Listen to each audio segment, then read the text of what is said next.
Alright folks, what we have here is a 2004 Dodge Neon. How you can verify that is by going onto the emission sticker. You'll see it, it's right in around here. Oops, sorry, right in there. 2004, you gotta take the battery out. You will have to take out the reservoir. This is for the heater core. The heater core is pretty much on the exact side opposite of that, on the inside of the car though. So you'll take out the bottle. I'll do that later, but I'm going to show you where I'm at now. I've been putting all the plastic pieces in there. But what we got here is let's see if I can add some light. So you got to take the steering wheel column out, of course. Now they're all held in by the same screws. And there's going to be quite a few of them, so you want to make sure that you put them all into a nice dish, like over there. Start marking some if you can. Also, make sure that you do mark where a lot of these connectors go. Now it's all going to fall into place when you put it back, when you lay it all on there.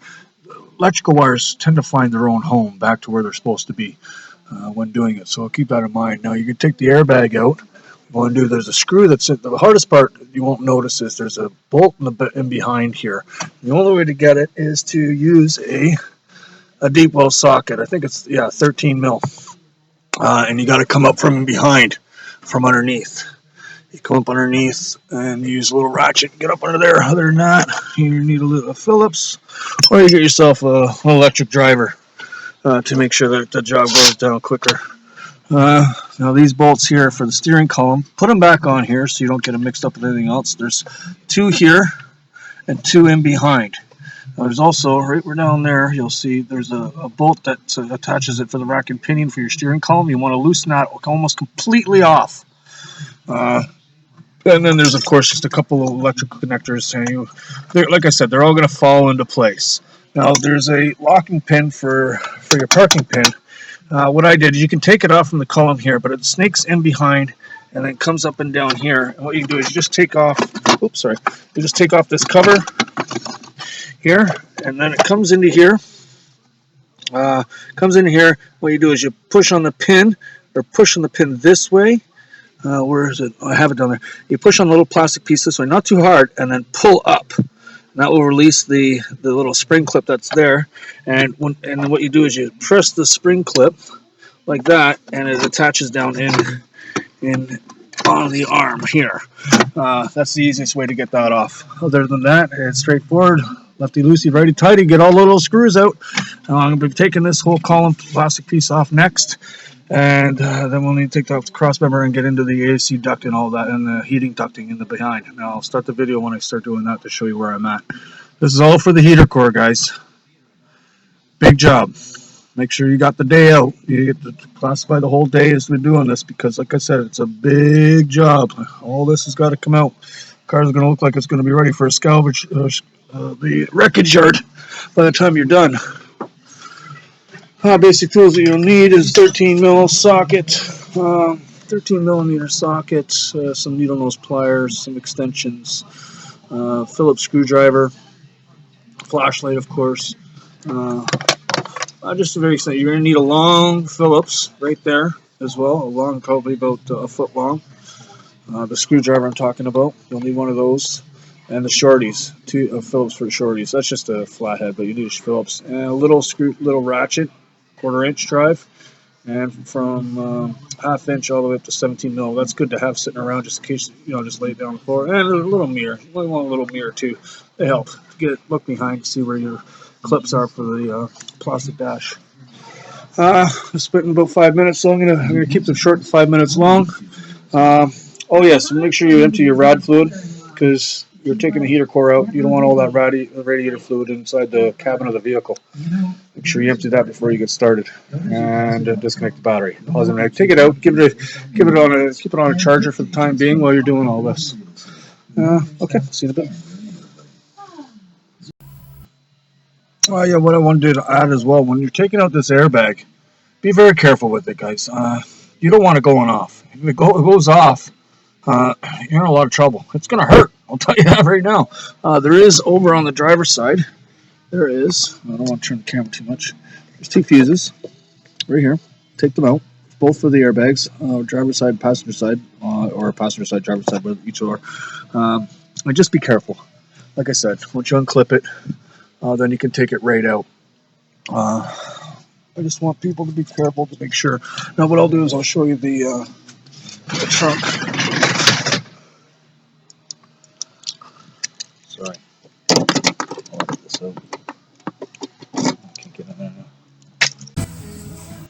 What I did want to add for that video that I just made is that when you're taking the airbag out, we disconnect the battery before you even start the job, because 15 minutes to de-energize the whole system. That's my rule of thumb anyway. There's two fuses here. You can also take those out. Those are for the airbag. What you're trying to prevent here is from that airbag going off while you're working in here. If it goes off and your face is right here, it's going to hurt. It could even cause death. So be very careful when screwing around with any airbag in any vehicle. You want to make sure you disconnect the fuses or disconnect the battery first. Wait 15 minutes, 15-20 minutes. Go have a smoke. Go and play with the kids for a bit, or do other things. Either or. And take those two fuses out. And when you're taking the airbag out, that electrical wire right there, like I said, all it does is pinch. It just pinches right here and pulls right out of the airbag on the side, which is tucked in there. You just pull it out, and then you can pull it right out and put it off to the side. Make sure the airbag is facing up in the air, not down on the ground, so that if it does go off, it's just going up. It's not going to shoot up like a missile. Okay, I just wanted to add that. The point I was trying to make is here's the spring connector that comes in the car. What you do is you push this, and it does, when it's in there by the gear shift, you push that down like that, and you'll get the extra bit to pull that up and around like this and off. There's the 4 bolts that the steering column go into that I was talking about earlier, and here's the airbag. Give me a sec. Here's the 2 that are easy to get in the front. Like I said, that's what you don't want to go off. There's the airbag there. It sits in the car. I can't really move this with one hand, but I'll try. It sits in the car like that, and there's the bottom, and then there's the one that goes in the back that I was talking about that you need to get up and behind with. Okay, just want to verify that for you guys. All right, finally got the dash out. Basically, you just get it like this. There's a cross member you can get out at the same time, but I chose to take the dash out first. Now, the next part that has to be done here is this cross member needs to come out. And then we put the wiring, all this wiring, this whole harness, we can bring it down below and hang it down here. After that, we can get into the whole air induction system where the heater core is over here. And we have to actually take that out and put it on the bench and then start to disassemble that to get the heater core out. So all this has to come out first before you decide to get the whole unit out to work on that afterwards. Make sure you mark your lines, all the electrical connections like I explained before. And make sure you have the day available when you do this.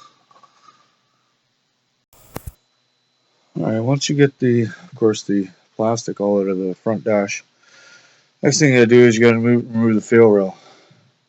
I've done that. I've just pushed it over here. Make sure all the O-rings, actually, I'll show you. Make sure all the O-rings come with it when you pull it out. If not, you'll be diving under here underneath all the ports in order to get the O-ring out. It's best to put it on the injector when putting it back. This is just the wiring for the injectors. Just leave it there because eventually we have to move the fuel rail. The reason why we have to move the condenser, the air conditioning condenser, and the overflow for the coolant. This has to be moved. I got one side done. I'm doing the other bolt. There's another bolt down, and let me show you. Excuse me, sorry. Trying to grab my flashlight. She's down in there. Down right on there on the other side of that sticker. Right there. So once you move that, you can pull it out, and then the reason why is because there's bolts that go through the firewall into the mounting bracket before you get to the air induction system there. I think there's 3 or 2 that go. I don't know. I'll show it to you later. Um, Once you remove those, and then on the other side, inside the cabin, you can remove what needs to be removed in here. But you need to start that step first before you go back into here to remove those, because it would just make it a lot easier to find out what's holding up and what's not. Because you're going to have to do that anyway to get in here. So I'll start it now. And I think that's about it, really. That needs to be done. I'll check up with you in a minute once I come to a next step that I need to get done. I'll show you after, once I get the condenser unit out and the overflow. Once I get those two, I'll come back. One thing I did need to mention very carefully is that you need to get this de-energized properly at a shop. I do not currently have one, so we had to get that done earlier before this could get done, because you don't want the Freon getting into the atmosphere. It's against law, first of all, so do it prim and proper. Make sure you do that before starting this job. Okay, so for getting the water bottle, this one, there's a bolt way down in there. Best thing to do is get a 1/4 inch. One extension would be fine enough. I had 2 with a wobbly on the end, which worked out perfect. But there's a bolt, like I said, way down in there. You got to get out so you can get this whole thing moved out of the way. Because, like I said, there's a bolt there and a bolt over here that attaches the second stage onto the firewall that you got to remove. Like I explained, there it is, right there, right at the end of my fingertip, behind the brake lines. What it gives you access to behind the overflow, there's the 2 lines for the heater core, right there. So you got to take those clamps off in order to get all that. So that's got to come out, the whole overflow. Great job. Oh my God. Okay, so there is 2 bolts over here, the longer ones. There's 2 bolts under here. And then what you do is this. Give her a good tug. And this whole unit is now going to come out. Once you have that out, sorry, now you're getting at the whole induction underneath here. The whole thing. Sorry about the noise. We're back once I take this out, this whole piece here. Okay, well, this is what you're left with. There's the pedals. What I did is I just laid it over there. There's these door jams, or the connectors that go into the door for the speaker and the door locks and the windows and whatnot. I left that one attached. It was a little difficult to get out, so I just laid this up over the passenger seat. I did get the one that went in here for the door. There's a little clip. Just pull it, clip, and then push it down and pull it out. When reassembling, make sure that this connects into this area when you put it back. But the next process is take out this whole unit right here. Once we get that out, we get into the heater core that's in behind. In there. We gotta take this whole unit out in order to get at that. It definitely was a heater core, as there was water all through here, which leaked in down from the antifreeze, all the antifreeze down in here. So there's the cracked core that's in there. That's the reason. So yeah, this is where we're at. And it's basically it's a bunch of these big bolts here. Oh, sorry. These big bolts here. They go in pop, pop, pop, pop. I believe there's one right here, and they're all the same size. 13 mil, or sorry, 10 millimeter. 10 millimeter. Other than that, that's where we're at. Big job, told you. Stay tuned. Okay, what we had to do here, we had to take off the AC condensing unit in and out. The reason why you got to do that, here it is here. It sits down in there. Now don't forget that bolt. It's a 13 mil, where my pinky is, and it goes in Down there. Wish I had a light to show you. But either way, and then best thing to do is to loosen up the line so that nice and flexible here, so that you can, because you got to take them off the condenser unit. Because you have to get the condensing unit out of the way, because you see that threaded down there, and that one right there. And why you had to remove the overflow bottle is because of that one right there. Those 3 screws, which are these pansy little things, 10 millimeter. Be careful not to strip them or not to round those bolts because they're quite small. You got to take those off in order to take the air duct inside off. Now what we have here is this. This is what we have today. That's the cross member piece. You had to take that off. That's on the other side of the dash. That's on the inside of the dash. That's the unit we're trying to take out. This whole big unit right here. As you can see, everything is missing from the car. I'll come back once I get that unit out, because the heater core is in right about that area in the back against the wall. So that all has to come out because it's at the back. And that's when we work on that. So all this has to come out in order to get that heater core out. Let me show you what it looks like. There's your heater core. There's your heater core. Okay, well, here it is. Out of the car. That's how it sits in the car too. This is the driver's side over here. This is the passenger side over here. What we're trying to get out is, well, here's the new heater core. The heater core sits in like right about this area. Right about here. Because there's the 2 in and out lines right there. That's where we're going. So now, make sure you take pictures, because this has to come apart. There's quite a few levers in that area that you got to be mindful set of. There's the screw there. I believe they're 10 millimeters. Oh no, they're about an 8 or 6 millimeter. And just take pictures, because that's what's got to come apart to get the heater core. Alright, now it's all 8 millimeter screws. Go all the way around. Oh, there's a bunch of them. And there's 2 clips.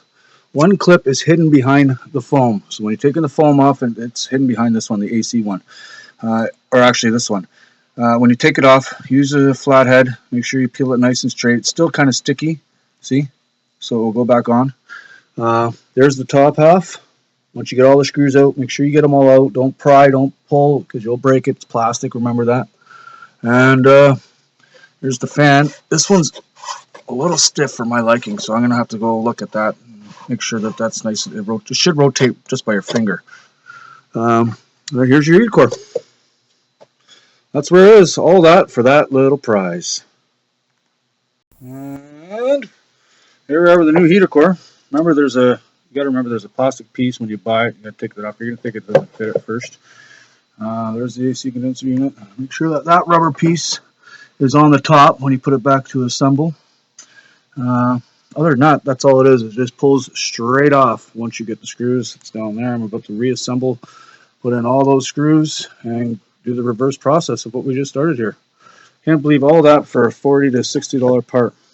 Keep the old one. There's brass in them. I think you can get a core return charge on it. Not quite sure here in the Ontario parts, but some parts they do. So let's get this all put back together. Okay, we're in the middle of putting it back together. Obviously, going to put the condenser back in there. I've already got the 3 nasty little screws. Oh, plug in. Oh, I don't have a light for you here, but one is over there. The 3 that you had to take out because you had to remove the condenser and the overflow bottle. There's 3. 1, 2, 3. When you're putting back the mirror induction system for the AC and the heater control, you got to make sure, as you can see, I've already put in the cross member back, but when you're putting it back in, set it in there and give it a wiggle. Give it a wiggle when you're putting it in. That way they find their home. There's 3 spots that you got to pay attention to, 4 actually. And for this cross member, the main fuse, the main panel for all the electrical for all of this plugs in right there. So when you're fitting this back together, be sure that that lines up first, and then put in one bolt right there in order to have yourself a break, because it's not light. After that, you get this all up. Make sure you put everything back to find their home. They'll naturally go into the home. Just give them a toss and a wiggle, and make sure that they all line up and they all come back into place. That's for the airbag. But make sure they all find their home, and once you've done that, like I said, have a break, because then the next thing you got to do is what's underneath the hood. Get that attached and get that out of the way. It's done and dealt with.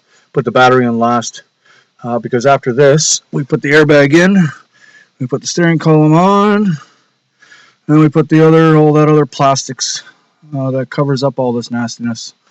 That goes on. Then we're done. I'll show you the ending product. There's no need to show you because it's a reverse of what I showed before. Just take your time.